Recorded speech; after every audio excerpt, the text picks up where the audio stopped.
えーっと、配信中かな。こんばんは。配信できてますかね、これ。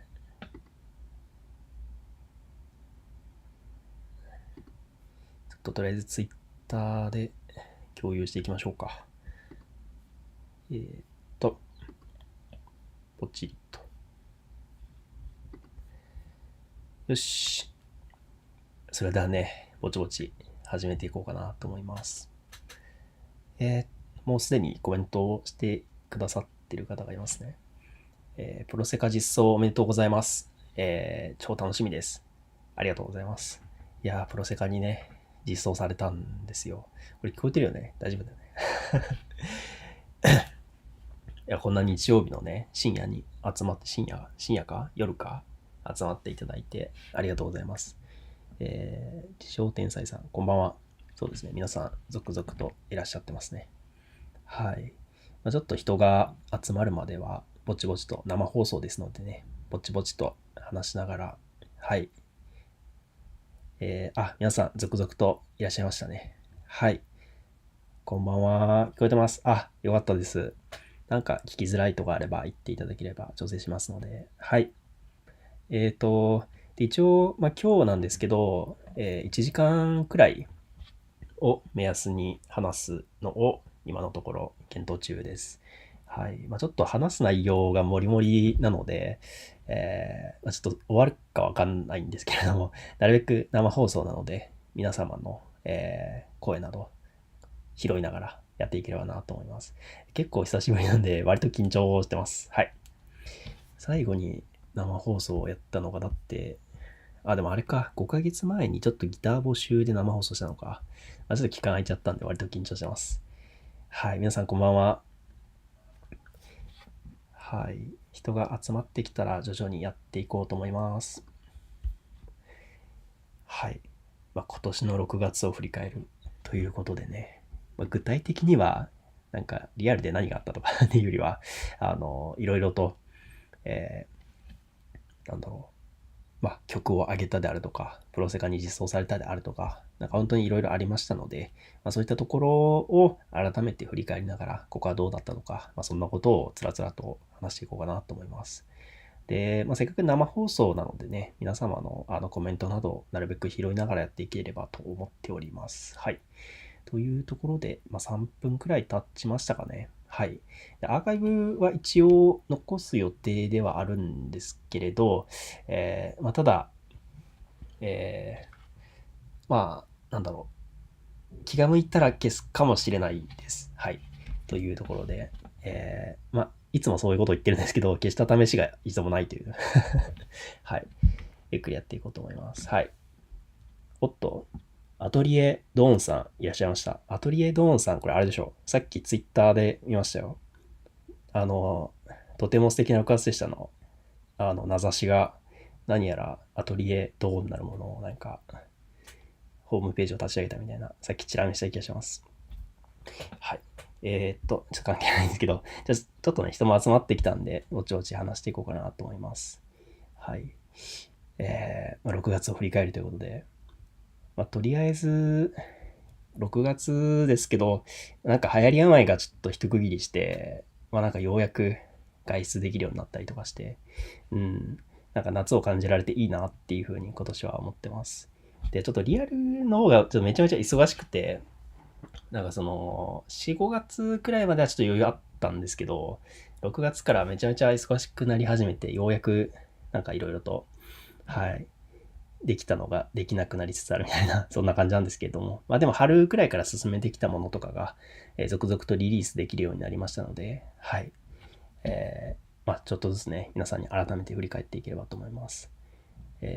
まず最初ですね、プロセカですね。やっぱりなんといっても、プロジェクト世界。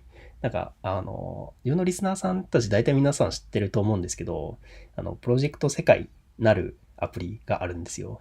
その、音ゲーですね、いわゆる。なんかそのストーリーがついてたり、あの、なんだろ音のゲームができたりみたいな、なんかそういうスマホアプリがあるらしいんですよ。プロジェクト世界、通称プロセカに、とても素敵な6月でしたが実装されたということで、ちょっとした話題になっていたんですよね。っていうのがあって、はい。まずはちょっとありがとうございますというところです。お声をかけていただいた、セガの方など、あとは、そうですね。アンケートがあるらしくて、そのゲーム内に。で、とても素敵な6月でしたを追加してほしいみたいな、なんかそういうアンケートを本当にいろんな方に出していただいたみたいで、その回あってか、8の方にメールが来まして、はい、実装しないかみたいなこんなフランクではないんですけど、はい、話が来て、で、その結果、実装することになりました。で、実際話自体はもう本当になんかどこまで行ってるのかわかんないですけど、もう去年くらいからいただいてて、で、ちょっと6月に合わせてっていうことなのかなっていう風になったのかなという風に思っています。そうですね。よいしょ。ちょっとこれ、声どんな風に聞こえてるんだろう。ちょっと確認しますね、今。うん。あ、一応聞こえてそうですね。はい。というところです。で、プロジェクト世界、プロセカをやるにあたって、プロセカ内のそのユニットみたいなやつが、いくつかあって、その中の、25時ナイトコードでというバンドなのかなそういうユニットみたいなのがあって、で、そこの、方々に歌っていただきつつ、で、ミクさんの声も入ってるんですよね。っていうので、25っていうらしいんですけど、その25時だから25っていう、そのグループが、え歌ってくださるということみたいです。はい。で、実装がどうも明日みたいです。さっきツイッタープロセカ見たら、明日実装って書いてあったんで、皆さんもよかったらぜひプロセカの方をダウンロードして遊んでいただければと思います。はい。ですね。で、ちょっとあんまり、プロセカについて詳しいわけではなくて、ちょっと何やらボカロで盛り上がっている音ゲーがあるぞという、なんかそのあたりを、小耳に挟んでいる程度でプロセカに採用されましたとか、実装おめでとうございますみたいな、なんかやりとりを、なんか他の方とかやっているのを、なんかちょろちょろ見てはいて、で、いいなみたいな風に思ったりはしてたんですけど、ついに、私の楽曲、入るなら、6月かなっていうふうには思っていたんですけど、ようやく入ったというところで、大変おめでたい事態でございます。で、あんまりイメージ的に伝わりづらいかもしれないんですけど、その2号の、声優さんたちが、いろいろと、キャラボイスとかを、担当してくださっていて、で、本当に有名な声優さんたちが歌ってくださるようで、最近だったら、楠木ともりさんとかっていう声優さんもいらっしゃるんですけど、私の大好きな、チェーンソーマンの、マッキマさんだったかなマッキマさんの、声をやっている方ということで、マッキマさんがとても素敵な録画でした歌ってくれるんですかっていう、もちろんね、声とかは作品によって違うと思うんですけど、ちょっとそこでめちゃめちゃテンション上がってしまいましたね。はい。っていう。なので皆さんはぜひ25バージョンのとても素敵な録画でした。ぜひダウンロードして聞いていただければと思います。で、ちょっと微妙に尺がゲーム用にちょっと短くなっているみたいで、結構どういう風に短くするかみたいなので、ちょっといろいろと苦心したみたいなところがあるので、ちょっと皆さん普段の尺聞き慣れている方はびっくりされるかと思うんですけど、なるべくちょっと自然に聞こえるように要望を出して受けていただいたので、はい。そうですね。良さが損なわれないような形になったのかなというふうには思っています、個人的に。ですね。ちょっと飲み物飲みますね。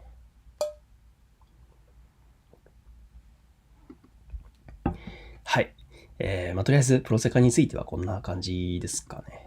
ちょっとこれ、見えてるかわかんないですけど、動画の右側に、名指しの書き下ろしのジャケット、ちょっとすいません。これ、消えちゃってるんですけど、動画の都合上でっていうのがあって、で、まずこちらの新しい書き下ろしのジャケットが、実装されましたので、ツイッターだったりを見に行っていただければ、綺麗なやつ見れますので、はい。というところですね。プロセカについてはちょっと一旦こんな感じですかね。ちょっとまた後でも軽く触れようかなというふうには思ってます。素敵な6月でしたが、追加されると、発表されてからずっと聞いてます。ありがとうございます。楽しみにしています。すごく楽しみにしてます。皆さんありがとうございます。こんばんは。エイトさんの曲大好きなので、いろいろな人にプロセカを通してこれから広まっていくことが嬉しいです。そうですね。私もめちゃめちゃこれは嬉しいし、楽しみにしています。そうですね。本当にプレスカプレイしてる方々って多分8の曲をあまり聞いたことがない人がほとんどだと思うので、なんかそこら辺に関しては、新しい、方々に聞いていただくことになるのかなというふうには一応思っています。はい。で、ちょっと、余談なんですけど、結構コメントとか、ツイッターとかで、ちょっと軽く見た感じ、ちょっと、とても素敵な6月でしたが、プロセカに、実装されることで有名になっちゃうのが寂しいとか、プロセカに、実装されるのは、みたいな、そういう方々も一定数いるのは一応、把握はしていて、で、自分めちゃめちゃ気持ちわかるんですよ。昔、ホーロックとか結構聞いてて、密かに好きだったバンドが、有名になっちゃった時の、この絵も言われぬ寂しさみたいなっていうのが、そういうわかるぜなので、わかるなっていうふうに思いつつ、ただやっぱり、そう思われるっていうことは、それだけやっぱ好きになっていただいてるっていうことだと思うので、まず本当にそこがありがたいなっていう、行かないでくれみたいな風に思ってくれる人がいるっていうだけでめちゃめちゃありがたいことだなっていう風に思いました。その上で、このいろんな方に聞いていただくっていうのは、私にとっては結構、そうですね、やっていきたいことかなっていう風に思うので、そうですね、より多くの方が楽しんでいけるように、はい、今後も活動していければなというふうには思っています。ですね。はい。ちょっとセンシティブな話題かもしれないんですけどちょっとあまりプロセカについて実情詳しくないので、ちょっとそうですね、そこら辺でご迷惑をおかけしてたら本当申し訳ないんですけれど、プロセカから始めて、ボカル沼にズブズブとハマっていった人、そうですね。こういう方もいらっしゃるんですね。とても素敵な6月でしたのジャンルはオルタナティブロックですかというふうに、言ってくださる方は、一定数いるかなと思います。多分、ロックっていうジャンルは間違いないと思います。はい。じゃあちょっと、新曲の方の話題とかにも行きますか。すいません。ちょっと、花粉症の名残で、若干鼻声というね、はい。ちょっと聞き苦しかったら申し訳ないです。で、アシッドエンドという曲を、昨日アップロードいたしました。はい。こちらは、久々の新曲ですね。前回の青いおやつをもう一度からもう1年半経っているという驚愕の事実がありつつ、であと、影なりとか、青いおやつとか、他の方とかに結構書き下ろしてる曲は、ここ数年あったんですけれど、準8の曲という意味で言えば、投稿した動画で言うと、バッドアンブレラ以外、バッドアンブレラ以来の、8曲かなというふうに思っています。なので、皆様に準8曲が久しぶりに、超久しぶりに届けられることを、非常に嬉しく思っています。ちょっとすいません。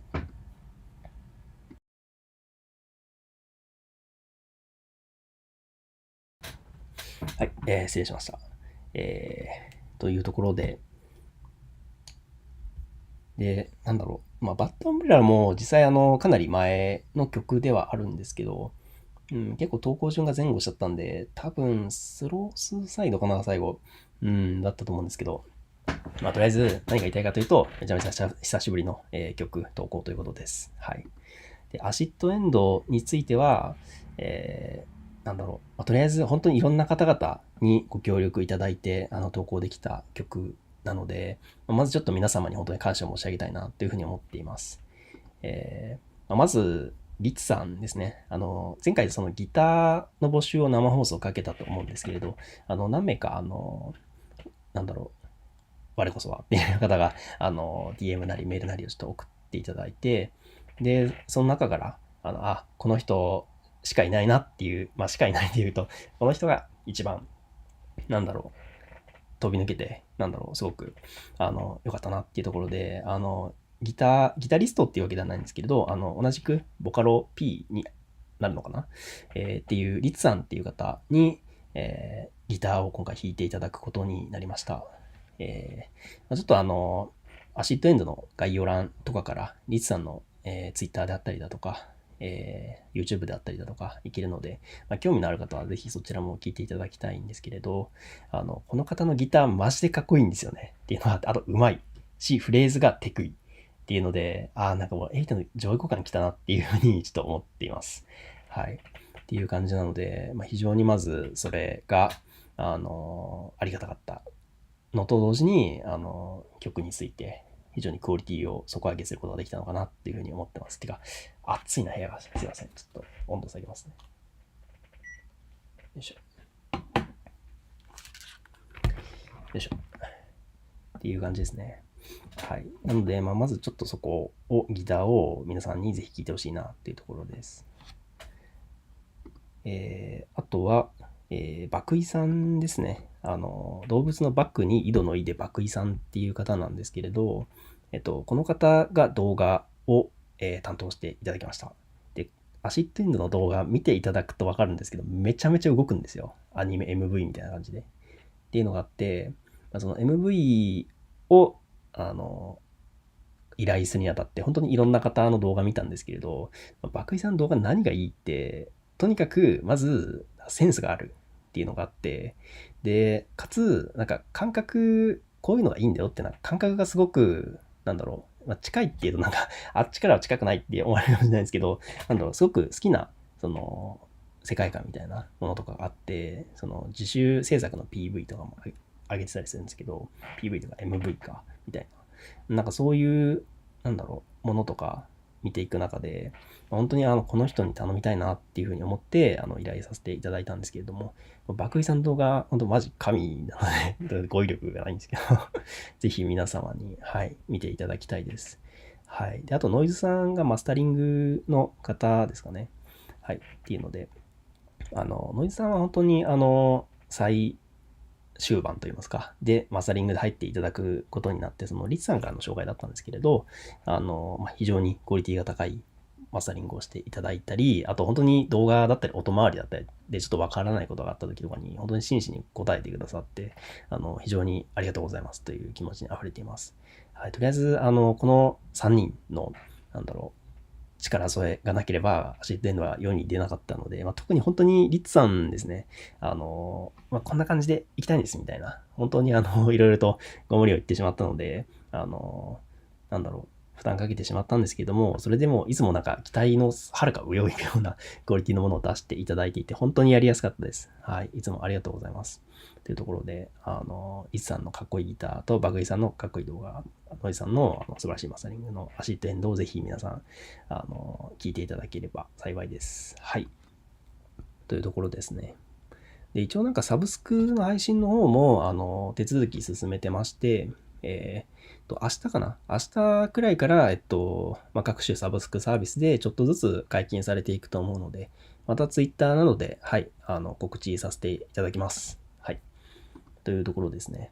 であと、歌ってみたなど、弾いてみたとか、なんかそういう派生作品も歓迎していきますので、気になる方はぜひ皆さん、やっていただけると、8が、泣いて喜びますという感じです。はい。というところですね。はい。で、いつも、動画を上げる感覚が、飽きすぎてしまっていて、動画にいつもお帰りなさいって書かれるんですよね。っていうのがあってほんとすいません。もっとパパパッと、ね、短いスパンで出せればいいんですけど、はい。いつもお帰りなさいって言われるんでなんか居心地がすごくいいです。はい。もっと早く投稿しろっていうね、話ですよね。はい。というところで、アシッドエンドについてです。まだ聞いていない方はぜひ聞いていただきたいです。はい。というところで、あと、本当にいろんな方に聞いていただきたいので、Twitter などで投稿だったり、リツイートだったり、ぜひよろしくお願いいたします。はい。というところですね。ちょっとコメントを返していきましょうか。これかな。心の底から大好きな曲なので、寂しいけど、プロセカでプレイできるのも嬉しいです。やっぱちょっと寂しいみたいな感情があったりするんですね。なるほど、なるほど。そうですね。そこに関しては、はい。プロセカでぜひ別のバージョンをプレイしていただければと思います。はい。あとは、世界観がマッチされている。そうなんですね。パクイさんの世界観が、はい、非常にマッチしている形で、すごくいい MV になったと思います。めちゃめちゃ動くんですよ。なんかイントロのガガガッといろんなシーンがなんかこう切り替わっているところもすごく好きだし、もうサビとかで本当に戦闘シーンみたいな感じになったりするの超テンション上がんないですかっていう、なんだろう、本当にすごくテンションが上がるアニソンみたいなやつ大好きなんで、なんかああいう、なんだろう、カットみたいなやつ本当に大好きなんで、最初にそれ上がってきた時、もう天才だっていうふうに思いましたね。はい。で、こんばんは。はい、こんばんは。たくさん聞きます。はい、ぜひよろしくお願いします。聞きます。新曲、以前の調整っぽくなってましたね。そうですかね。ちょっと調整の方は、いろいろとちょこちょこ変えてはいて、そうですね。最近はあんな感じです。えーあと、コバルトプロを叩き潰したような意味では何拍子ですか？あれ何拍子だったっけな？基本5拍子でサビでなんか3みたいな、なんかそういう感じだったと思います。ちょっと正確には、何だったかな？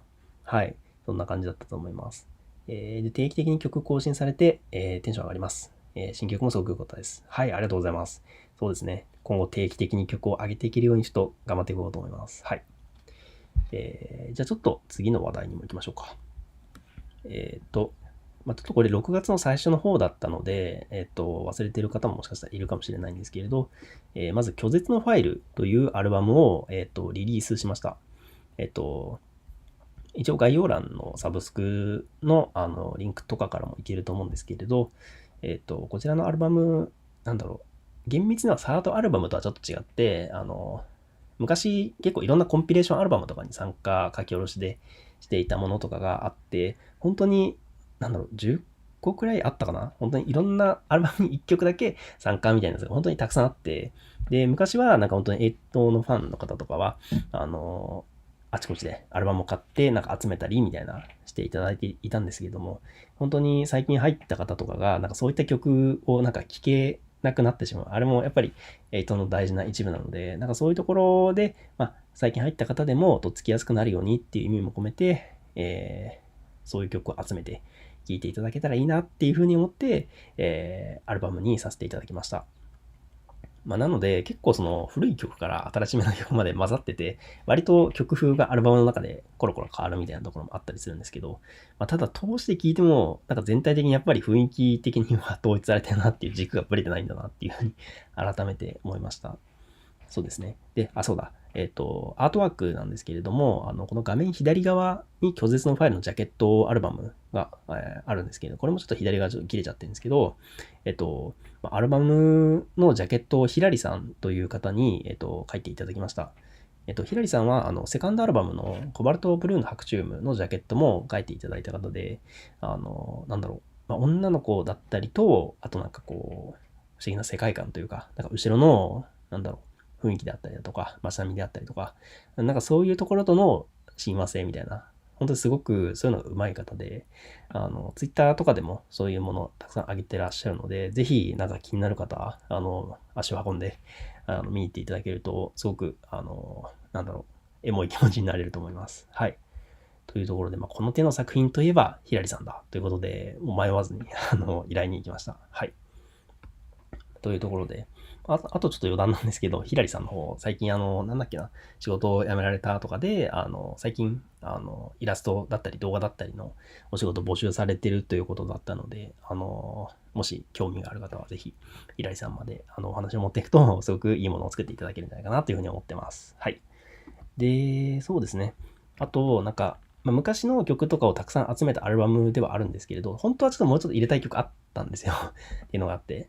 で、ただ、ちょっと全部入れると、普通のファーストとかセカンドとかのアルバムをはるかに超える曲数になってしまったり、とか、ちょっとバランスとか考えて、ちょっと泣く泣く、収録を見送った曲とかもあるんですよ。例えば、最有感で君はの歌入りバージョン。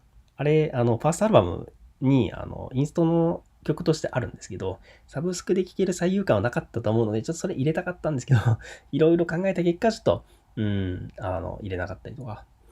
あと、夢落ちっていうコンピレーションアルバムに入ってる、ピラフも確か入ってなかったかなっていうのがあって、あれも本当に大好きな曲なんですけど、ちょっとアルバムとの相性であったりだとか、あとなんか、何でもちょっとアルバムに込んでしまうと、まあちょっと過去に、いろいろ集めた方とかの、旨味みたいなのなくなっちゃうのかな、みたいな風に思ったりして、まあちょっと一部削ったり、みたいなことをしながら、アルバムを作りました。というところですね。はい。まあ全体としてコンセプトがまとまった曲になったかな、アルバムになったかなというふうに思っています。はい。まあ、拒絶のファイルですね。改めて聴いていいアルバムだなと思ったので、はい。皆様もぜひ聴いてください。ファーストとセカンドを本当に何度も交互して、ずーっと、10年くらい聴いてくださってる方みたいな、いるみたいなので、ちょっと申し訳ないなと思いつつ、ちょっとサブスクのバリエーションを増やすぞっていう意味でも、拒絶のファイル大変いいアルバムとなっていると思います。はい。ですね。あとは、そうですね。まあ、あとあれか、バッドアンブレラとか、リトルランプライトとか、あの辺の人気地味にあるんですけど、なんかそこをサブスクで聞きたいっていう声も地味に多くて、まあそういう声を、まあ、拾い上げたという、なんかそういう、はい、文脈もあります。というところですね。今何分くらいだこれ。時間が、そろそろ30分くらいか。はい。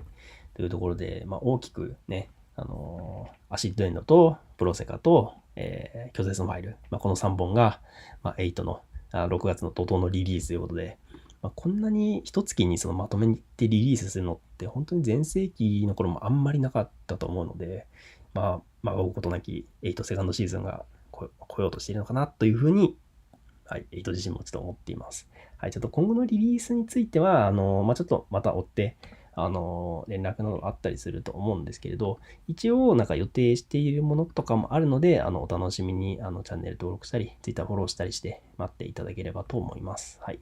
まだちょっと言えるものとかなかったり、本当に構想段階だったりするものもあるので、はい。というところですね。ちょっとコメントを拾っていきましょう。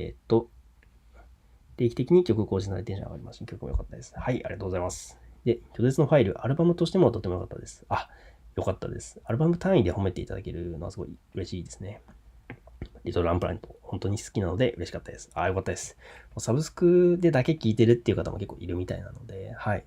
本当に、喜んでいただけてるようで良かったです。そうですね。自分、今までちょっと Apple Music で聞いたんですけど、最近YouTube プレミアムも入ってるんですけど、そこで YouTube でも結構聞けるなっていうことに気がついて、最近は YouTube プレミアムというか YouTube Music で結構聞いたりすることが多かったりします。はい。皆様はなんか、どういう配信サービスで聞いてるとかみたいなのってあったりしますかね。なんか、もしなんか私これで Spotify で聞いてるよとか、なんかそういうのあれば、ぜひコメントに残しておいていただければ、はい。興味深く拝見させていただきます。はい。そうですね。まあ、あと、ちょっと細かいこととか、言いたかったこととかをちらほらと、お知らせしていければなというふうに思っています。はい。まあ、まずギターの募集なんですけれど、前回の動画で、ギター募集してますっていうのがあって、今回リツさんに弾いていただくことになってっていうの流れがあったんですけど、なんだろう、今後、そのギターをどうするのかっていう問題に関して、なんだろう。で言うと、一応、リツさんと、今後何かやったりっていうのも一応継続していこうかなっていうふうには思ってます。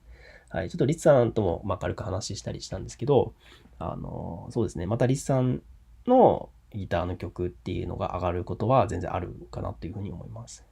まあ、ただリツさん自身もボカロとか自身の活動とかされたりしてる方なので、ずっと8の曲ばっかり聴いてると、リツさんの活動ができないかもしれないなっていうのがあるので、まあ、ちょっとあんまり負担かけすぎるのもあれかなっていうふうに思っているので、まあ、もし、今後、ちょっとエイドの曲聴いてみたいみたいな方がいれば、こちらは引き続き、募集中という風になっています。はい。なので、そうですね。まあ、ちょっとこれもメールなり DM なりで、送っていただけますと幸いです。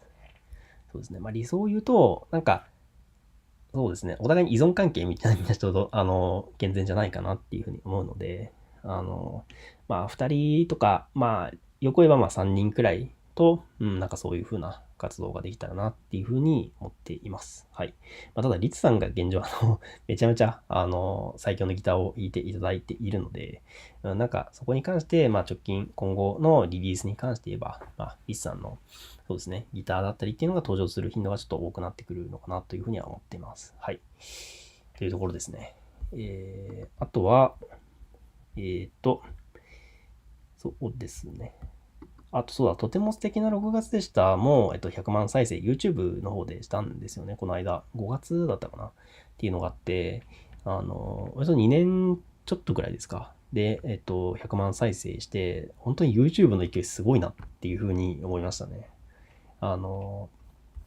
ニコニコ動画の方では7年半くらいかけて、ミリオン達成したんですけど、YouTube の方では、2年半くらいで、ミリオン入りして、本当にYouTube の勢いを、思い知ってます。めちゃめちゃすごいですね。はい、っていうのがあって、そうですね。っていう中で、まずそこはありがとうございます。というふうに思っています。はい。で、なんだろう。あと、とても素敵な6月でした自体の知名度は、めちゃめちゃ上がっているんですけど、なんか、8としての知名度とか拡散力っていうのは、なんか正直そこまで、まだ曲先行の方で、人気っていうだけで、8としてのブランドはなんか全然まだまだだなっていうふうにちょっと思ったりするんですよ。っていうのがあって。で、ちょっとこれ休止期間がすごく長かったのもあるし、昔からのファンの方とかがもうなんか、音楽から離れてしまったりっていうのもあったりするんですけど、今後はちょっとそこが課題かなっていうふうに思っているので、なるべくちょっと影響力を高めて、なんかいろんな方にリリースした時に届くようにしていきたいなっていうのが今後の目標ですね。はい。で、一応、いつもその、8の曲をなんかリリースした後って、最初からドカーンって伸びたりっていうよりは、もう最初はもう本当に低空飛行でもうじりじりと言って、で、ちょっと影響力のある方に広めていただいたりだとか、皆さんの地道な拡散だってあったりとか、そういうところから人づてに伝わりに伝わりに伝わって波及していって、で、それで、エイトっていう人の曲がどうもいいらしいみたいなそういう風に伝わっていくパターンがあるようなので、本当にエイト自身の実力とか発信力っていうよりは、本当に皆さんあっての発信力だなっていう風に思うので、はい。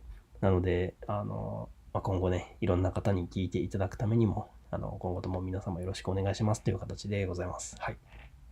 ですね。何より、8の曲自分一人で作ったやつが伸びないとかだったらまだいいんですけど、爆井さんの超最強な MV であったり、リッツさんの超かっこいいギターだったり、そういうものを今回、すごくいいものできたなっていうふうに思ってるんですよ。ただそれが本当に皆さんに、本当に一人でも多くの皆様に届けたいなっていう風な気持ちだけはあって、だからそこの一点で本当に、伸びてほしいなっていう気持ちがあるんですよ。はい。っていうのがあるので、そこに関して、まだちょっとリツイートとかされてなかったりとかした方は、ぜひよろしくお願いしますという形ですね。はい。ニコニコ動画で広告みたいなの打ってくださった方、本当にありがとうございます。私もチケットをもらったので、ステルスで、チケットを入れておきました。はい。自演してます。はい。って言ってもチケットもらったやつだけですけど。はい。っていうのがありますね。たまに YouTube で MV とか広告で流れてくるじゃないですか。あれってぶっちゃけどうなんですかね。あれですよね。1日いくらみたいなの払って、YouTube の広告に MV 流すみたいな。あんまりお金をガンガンかけていくっていうところ、マーケティングみたいな、そこまでは考えてないんですけど、もし、そういうのいいよみたいな話とか聞いたりするんだったら、ちょっと考えてみようかな、みたいな風には思ってます。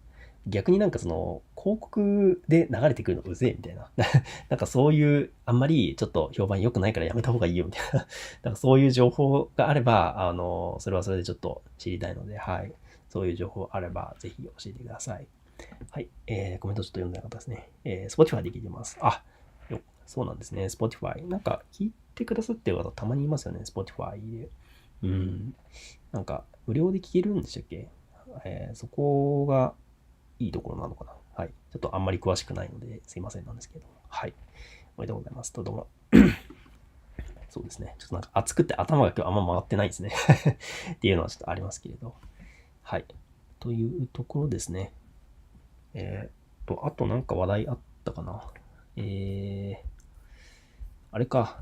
あと、ニコニコと YouTube ですね。まあ今まで、なんかそのニコニコ動画と YouTube 両方に上げてて、なんかその前回の青いおえつとか、なんかあの辺に関して、あの、同時にアップして、なんか伸びとかをしばらく見比べてたんですけど、なんか青いおいつの頃は、そのなんかニコニコ動画に上げた方が、なんか全然、なんだろう、伸びが良くて、で、YouTube の方が、まあちょっとノロノロ上がっていく感じで、今はちょっと逆転してるんですけど、あの、なんだろう、そこに関して、アシッドエンドの投稿をしたときは、なんか最初はほぼほぼ同じくらいだったんですけど、徐々になんか YouTube の方が伸びていってっていう形になってて、なんだろう。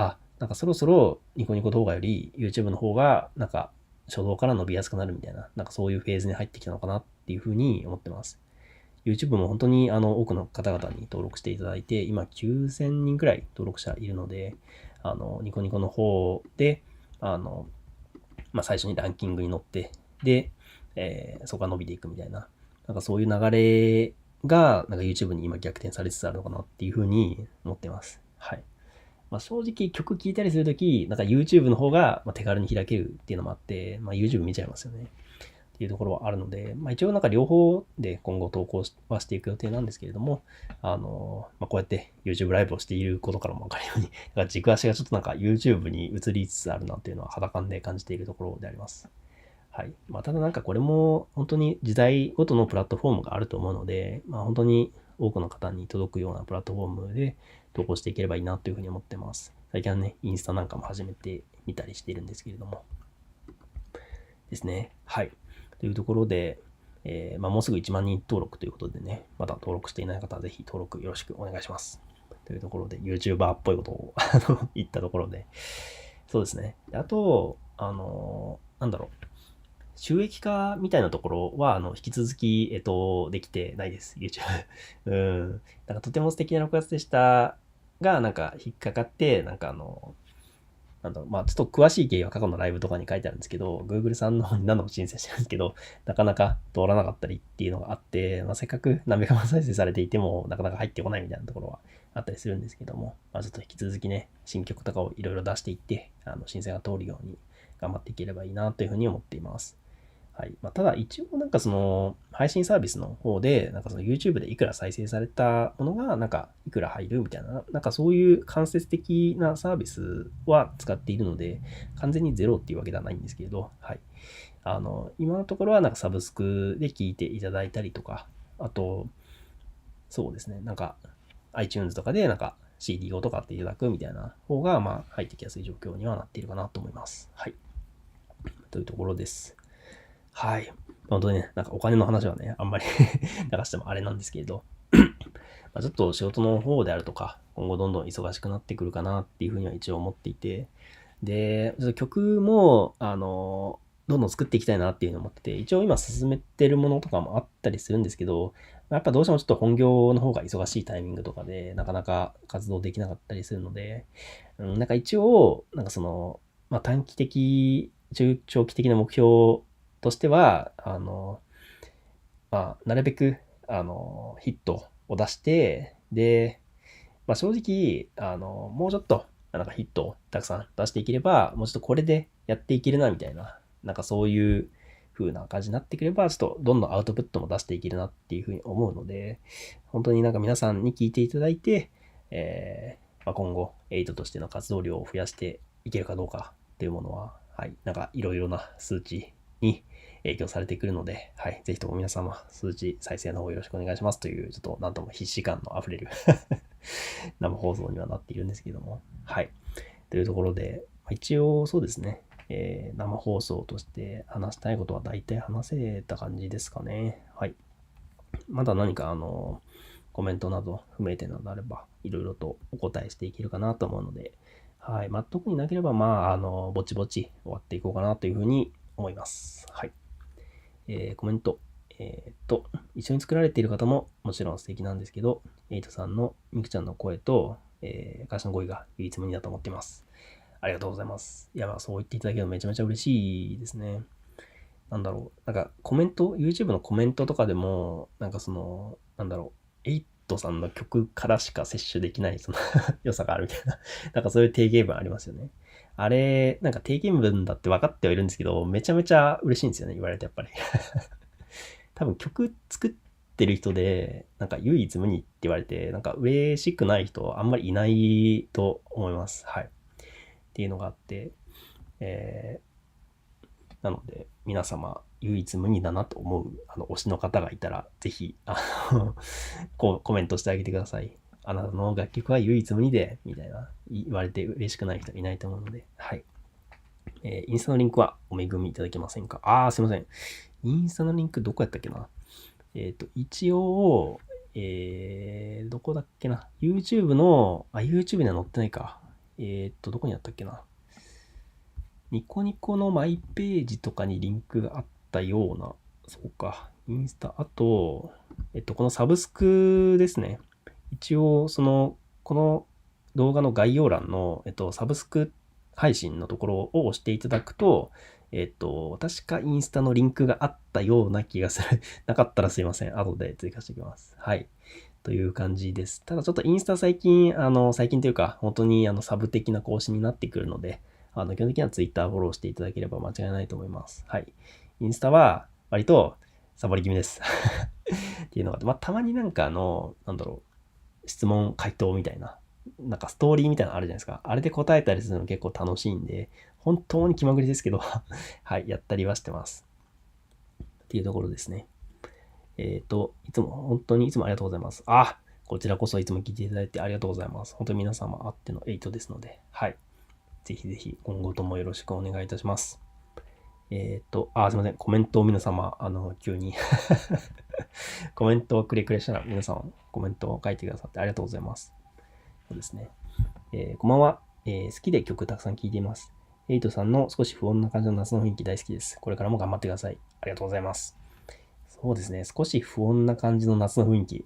確かになんか、エイトを表すこれ以上ない表現かもしれないですね。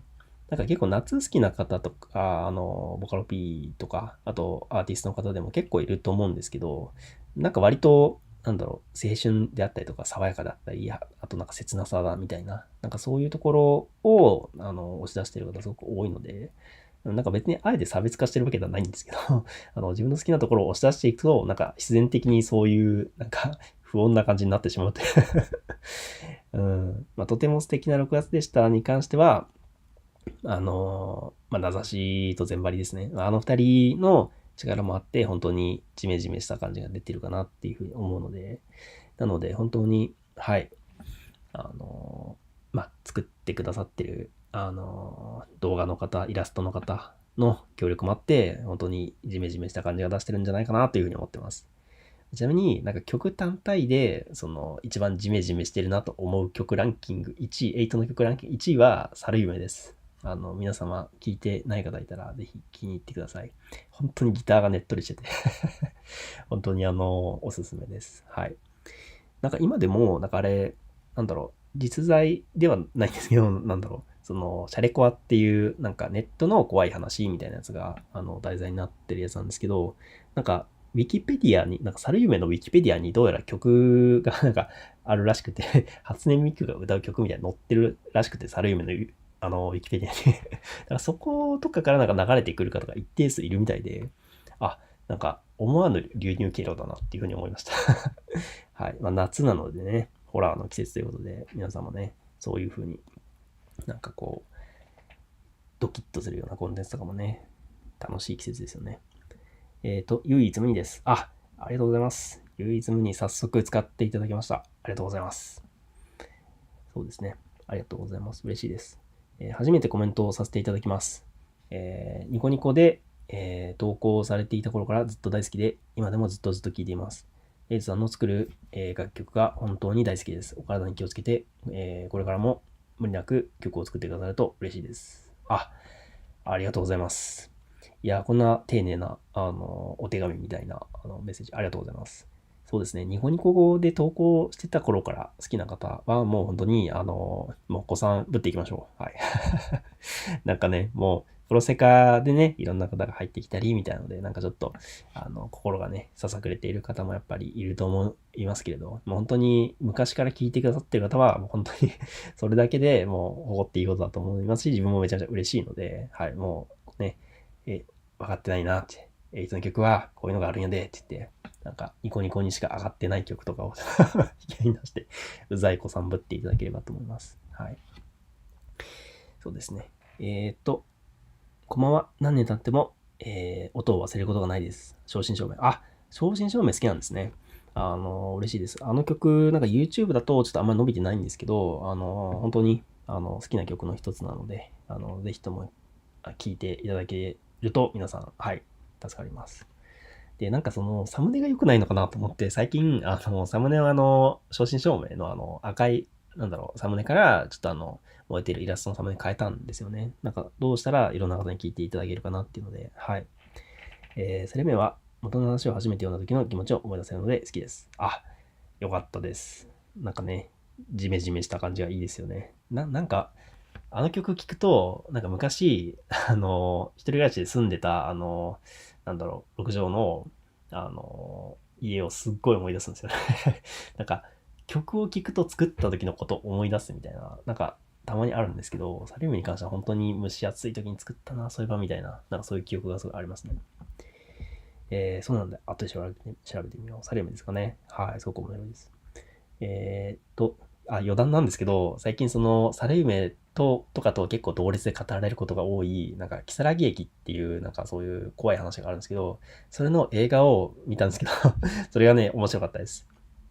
なんかこう、本格的なシリアスな感じじゃないんですけどなんかちょっと、すごいキャッチーな感じにまとまってたんではい、あれは、なんかあんま怖さを求めていくと違うかもしれないんですけど、なんか、すごく、なんか、キャッチーな作品に仕上がってたんで、なんかホラー苦手な人も見れるな、みたいなのあったりしたんで、なんか気になる方はぜひ見ていただくといいんじゃないかと思います。なんか最近 Amazon プライムに入ったとかで、はい。あれはなんか、ちょっとギャグとまではいかないけど、なんかそういうシリアスとギャグの、なんかちょっと共存してますみたいなところが、すごい絶妙なバランスだなって思いました。はい。すいません。どうでもいい話です。エイトさんが一番大好きなボカロ P さんです。ありがとうございます。本当になんかそう言っていただける方、たまに本当にいらっしゃるんですけど、めちゃめちゃ嬉しいですね。ありがとうございます。サルメの風の日の頭の中みたいな感じ、マジで好きです。風の日の頭の中。なんだろ元ネタがある表現だったらちょっと申し訳ないですけど、すごく独特な表現いいですね。これから、作曲にチャレンジしたいんですが、曲作るときは歌詞とメロディーのどっちか作ってますか？参考にしたいです。これなんか生放送のためになんかよく聞きますよね。自分は基本的にメロ先です。はい。で、なんかメロになんか当てはまる、語感のいい歌詞とかを、軸に作ることが多いです。はい。なんか歌詞先で作れてる人なんで作れるんだろうっていうふうにいつも疑問に思ってるんですけどはい、すごいですよね。はい。基本的にメロ先で作ってますし、なんかそういう方が多いのかなっていう印象はあります。はい。というところですね。はい。じゃあちょっとモリモリだったんですけれども、はい。ちょっといろいろとなんかこう、お知らせすることだらけで、なんか結構一方的な感じのライブになっちゃったかなっていう思うんですけど、はい。まあちょっと後からね、見返す方がちょっとこれ以上長くなっても大変だと思いますので、はい。なんか、ぼちぼち切り上げていきたいかなっていうふうに思ってます。はい。今後、ボーマスなどのイベントに参加される予定はございますか？ということなんですけれども、ボーマスに、あれですよね。サークル側として参加するかってことですよね。で言うと、なんか直近は考えてないですね。一応ネットのなんか配信だったり動画だったりで考えていければなっていうふうに思っています。で、まあ、実際行くってなった場合は、その現物の CD とかを多分プレスして、っていうことになっていくと思うので、なんかそこに関しては今のところあんまり考えてないですね。まあ、ただ、今後絶対出ないっていうことではなくて、まあなんかちょっと、そうですね、機会があれば行きたいなっていうふうに思ってます。なんか、フラット参加者側で、行ったりすることはもしかしたらあるかもしれないんですけれど、はい。というところですね。質問ありがとうございます。はい。というところで、長々と、はい、お話しさせていただいたんですけども、今日なんか暑いのもあって全然頭が回らない。結構聞き苦しい生放送になっている可能性があるので、ワンチャンちょっとアーカイブ消すかもしれないんですけれど、はい。まあちょっとそんな感じで、引き続きよろしくお願いしますという感じです。はい。疲れた。いや、夏は疲れますよね。汗かくし。うん。皆様もぜひ水分にはね、気をつけてお過ごしいただければと思います。お話聞いてよかったです。ありがとうございます。こちらこそありがとうございます。このね、同説、いつもよりちょっと多くの方に集まっていただいていると思うんですけど、はい。ちょっとね、同説が上がると、こちらの緊張感も上がるということで聞き苦しいところがあったら申し訳ないんですけども、はい。じゃあ、足伝導皆さん引き続き、聞いていただけると嬉しいです。で、いろんな方に広めていただけると本当に嬉しいので、はい。今後ともエイトをよろしくお願いします。はい。という感じで、追加される件でもやもやしていたので、A さんの言葉でお聞きできてスッキリしました。ありがとうございます。はい、すいません。ちょっと拙い言葉だったんですけれども。はい。じゃあみんなが、おめでとうとありがとう、どっち言うか論争みたいなのあるんですけど、どっち言われても嬉しいので、はい、コメント欄では皆さん仲良くしてください。はい。という感じです。はい。という感じです。懐きましたね。ありがとうございます。はい。楽しい放送でした。ありがとうございます。ということで、じゃあ、ちょっと一旦ここらでね、終わろうと思います。こんなね、日曜のね、いい時間にもかかわらず来ていただいた方々、ありがとうございます。はい。それでは、終わりたいと思います。ありがとうございました。